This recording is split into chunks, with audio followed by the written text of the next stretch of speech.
Mire, hoy vamos a hablar de cómo individualizar su parol. Nosotros siempre hemos estado diciendo que usted tiene que individualizar el parol. Se lo hemos estado diciendo constantemente desde este lugar en múltiples ocasiones.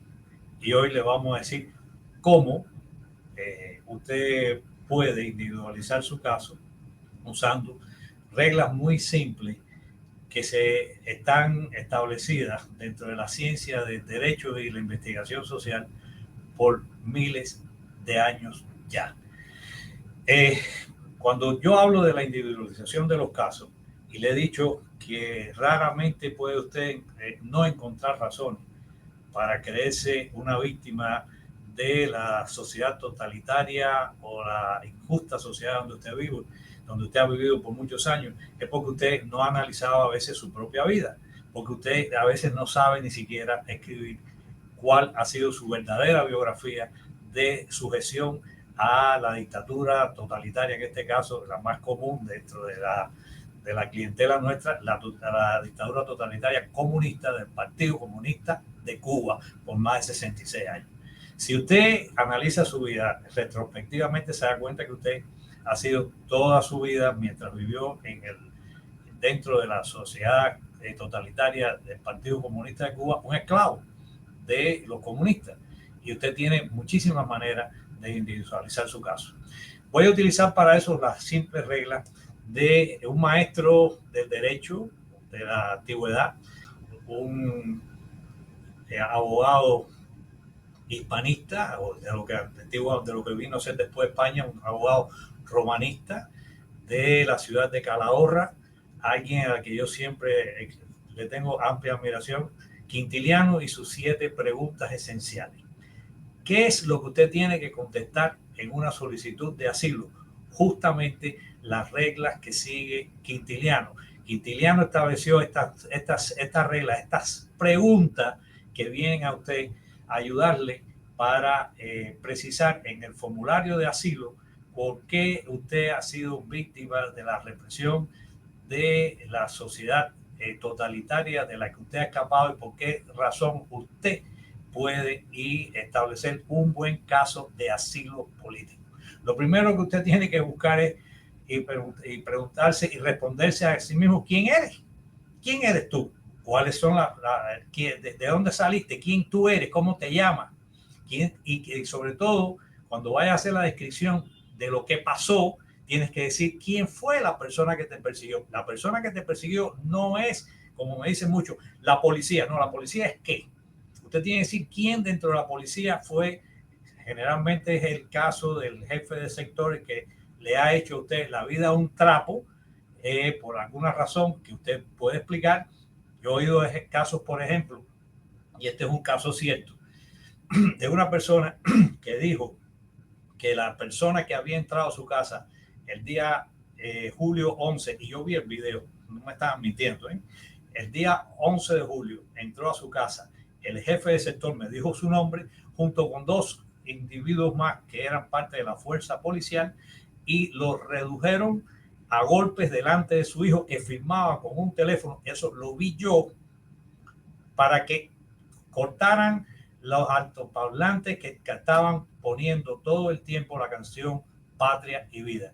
Y ese niño de esa persona que se manifestó el día J11 desde su casa poniendo en altavoz Patria y Vida, filmó como su jefe de sector, el quien de esta historia, le estaba golpeando junto con otros 2 para que terminara la promoción del audio de la canción Patria y Vida, mientras su hijo pequeño de apenas 7 años filmaba con el teléfono lo que estaba sucediendo. Eso es un caso real. Eso es un caso que se discutió y se vio en mi oficina. ¿Y cómo lo hizo la persona? Definiendo quién era él, con su nombre, su apellido, su dirección personal, sus datos generales y quién había sido su represor. ¿Y qué es lo que estaba contando? Bueno, la segunda pregunta: ¿qué fue lo que pasó? ¿Qué fue lo que le hicieron? Bueno, lo que le hicieron fue que le cayeron a golpe mientras se manifestaba en contra de los comunistas el día 11 de julio. Y tenía a su favor la evidencia corroborativa. La otra pregunta que se contesta siempre en esto es: ¿cuándo fue que pasaron estos eventos? Bueno, ocurrió el día 11 de julio del año 21. Usted tiene que ser preciso cuándo, si es posible poner hasta la hora del suceso. ¿Dónde sucedió? En la propia vivienda. Y ahora vayan ustedes dando quién, yo, fulano de tal, fui objeto de persecución por parte de fulano de tal, que me cayó a golpe dentro de mi propia casa el día 11 de julio, como dije, en mi propio domicilio. ¿Y por qué? Bueno, porque se estaba manifestando supuestamente libremente, de acuerdo a lo que dicen ellos que tú puedes hacer. Sin embargo, la respuesta de la gente del gobierno fue caerle a patada por el contenido ideológico supuestamente de la manifestación que estaba haciendo, que era en contra del comunismo. Y la descripción de cómo ocurrieron los hechos. Bueno, ¿cómo que pasó? La persona entró sin permiso a la casa mientras yo ponía el audio de Patria y Vida el día, el día J11 en mi casa, y a pesar de que habían entrado sin permiso, me golpearon obligándome a cerrar el audio y terminar la divulgación de la canción, con las consecuencias propias de haber causado un terror tremendo en mi hijo, que incluso hasta filmó el suceso, y además que tuve que ir al hospital a que me suturaran la cabeza de los golpes que había recibido, con la cicatriz y el certificado médico. Eso es un caso de asilo. Así es como se individualiza un caso de asilo. Cada cual obviamente tiene su historia y tiene que seguir esta historia de acuerdo a una línea del tiempo que usted tiene que fijar en dos puntos esenciales: cuándo empezó los actos represivos en contra suya, hasta el punto en que usted abandona el país y llega a su punto de destino, que obviamente es aquí, los Estados Unidos. No sé si producción tiene la línea del tiempo que nosotros siempre le sugerimos a nuestros clientes que tienen que llevar para que usted establezca, por ejemplo, en el tiempo, cuándo sucedieron estos hechos. Si usted es una persona que entiende lo que estamos explicándole, tiene que pensar que si usted quiere establecer una línea de tiempo sobre de su propia vida, dice que, por ejemplo, haber nacido usted en el año 1980, en el 81 pudo haber sucedido uno u otro suceso, y así en cada uno de estos puntos en los que usted establece que hubo un suceso esencial en su vida, en este caso que tiene que ver con la solicitud de su asilo político, usted lo que tiene que contestar siempre: ¿qué pasó? ¿Cuándo pasó? ¿Quién estuvo involucrado? ¿De qué manera sucedieron los hechos o cómo sucedieron los hechos? ¿Dónde fue que sucedieron estos hechos y por qué pasaron los hechos? Eso es lo que usted tiene que hacer siempre, siempre, siempre que escriba, siguiendo una línea de tiempo que lo lleve desde el momento en que empezó la persecución en contra suya hasta el momento que esta cesó porque usted se tuvo que escapar del país. Si usted no hace eso, su solicitud de asilo no es creíble. Si usted deja que otro, y quisiera ahora que producción pusiera la formulario I-589, la primera página, si usted deja que otro llene por usted en esa línea de tiempo las preguntas que vienen en este formulario que tiene 12 páginas, usted no está haciendo un asilo político, usted está dejando que otro llene por usted un formulario a manera y el antojo de que esa persona cree y entienda que usted puede pedir un asilo político, y se va a encontrar, como me he encontrado yo en el caso de individuos que vienen a verme con una solicitud de asilo que le llenó otro que le hizo el favor, diciendo cosas que esta persona ni siquiera vivió. Y eso trae como consecuencia que después, cuando el adjudicador de este formulario, de esta solicitud de asilo, que no es solo una solicitud de asilo, sino también una solicitud de retención contra la expulsión del país, y además tiene la posibilidad usted de pedir que no lo devuelvan al país de origen suyo, porque puede ser sujeto de tortura, de acuerdo a que ese país, como es por ejemplo Cuba, no respeta la convención contra la tortura. Si usted deja que otro individuo le llene este papel, este documento que yo lo estoy diciendo, que está incluso en español en todas partes, nosotros se lo entregamos a nuestros clientes cada vez que vienen aquí, les exigimos que lo llenen siguiendo esta línea de tiempo y estas simples reglas de las 7 preguntas de Quintiliano. Usted está poniendo su caso en riesgo, porque no están contando su biografía, que solo la conoce usted. Es posible que después en nuestra oficina le ayudemos a editar, a cambiar palabras, sinónimos, para mejorar la presentación de los hechos que usted vivió, pero no deje que otro cuente historias que usted ni siquiera las conoció o las vivió.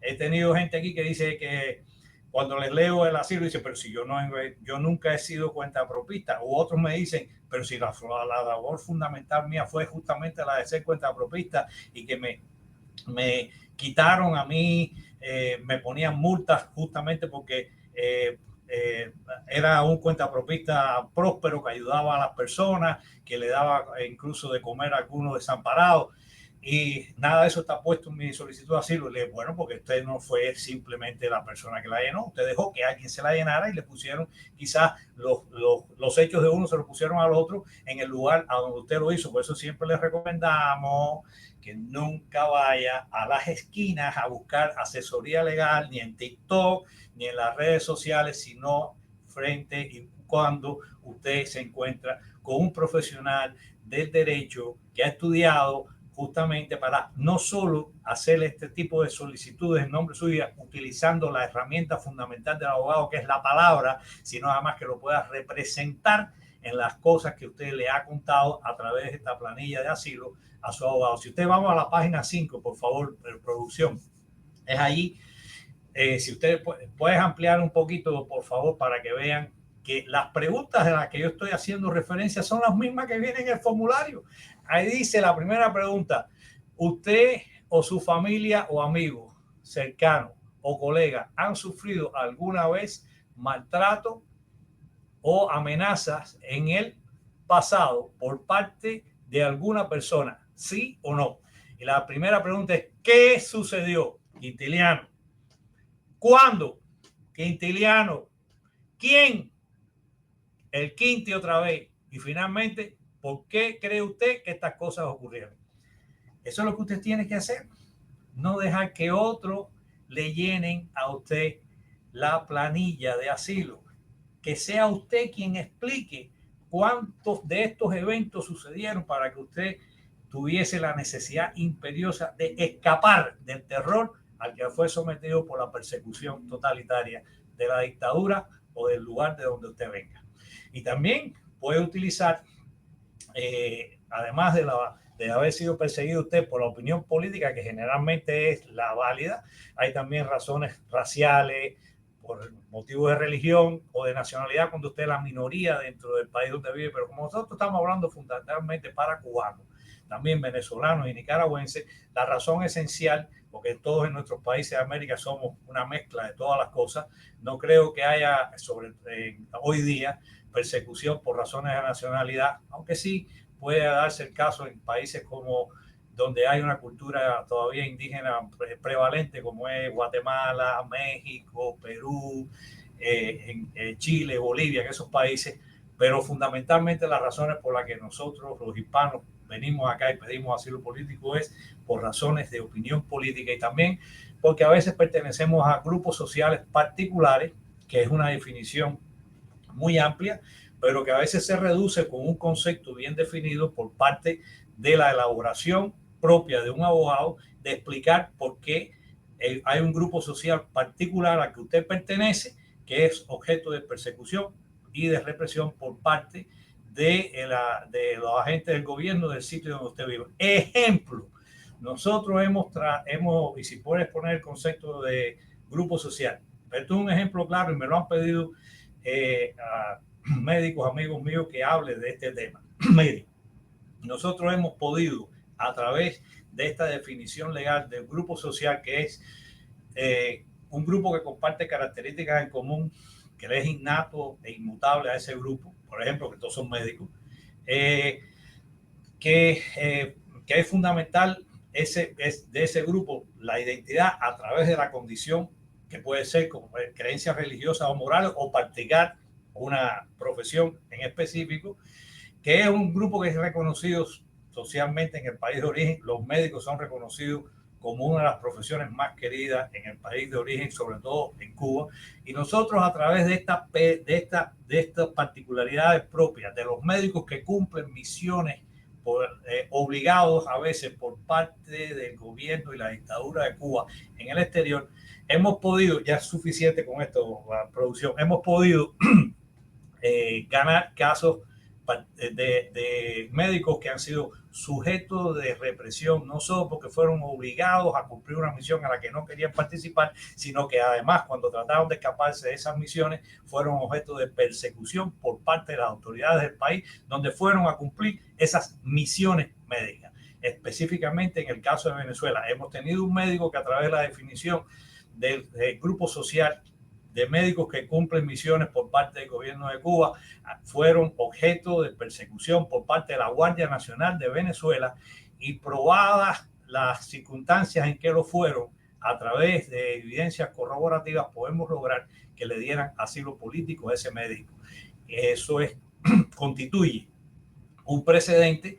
La calificación que nosotros hicimos de ese grupo social como médico que cumple misión perseguido por parte no solo de la dictadura dentro de Cuba, sino también fuera, logramos que este precedente que está ya en las Cortes de los Estados Unidos pueda ser utilizado por otros médicos que estén en una situación similar, sea una situación similar, a la que este otro médico que nosotros defendimos y logramos obtener para él el asilo político. Por eso es imprescindible lo que nosotros constantemente estamos diciendo, que cada uno de ustedes tiene que individualizar sus casos, cualquiera que este sea. Hoy estamos hablando de asilo, otro día podemos hablar de otras cosas, pero el caso de asilo es el que prevalente.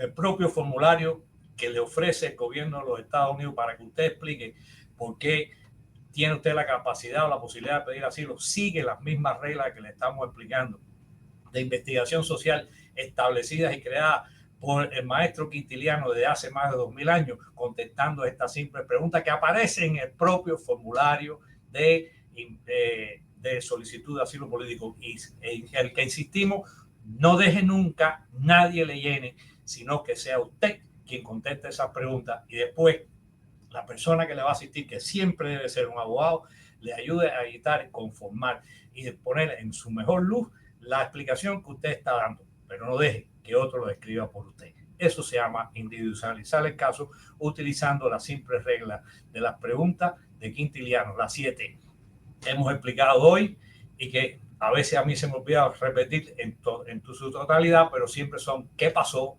dónde pasó, cuándo pasó, quién estuvo involucrado y sobre todo por qué sucedieron los hechos, también pasando por explicar cómo fue que sucedieron.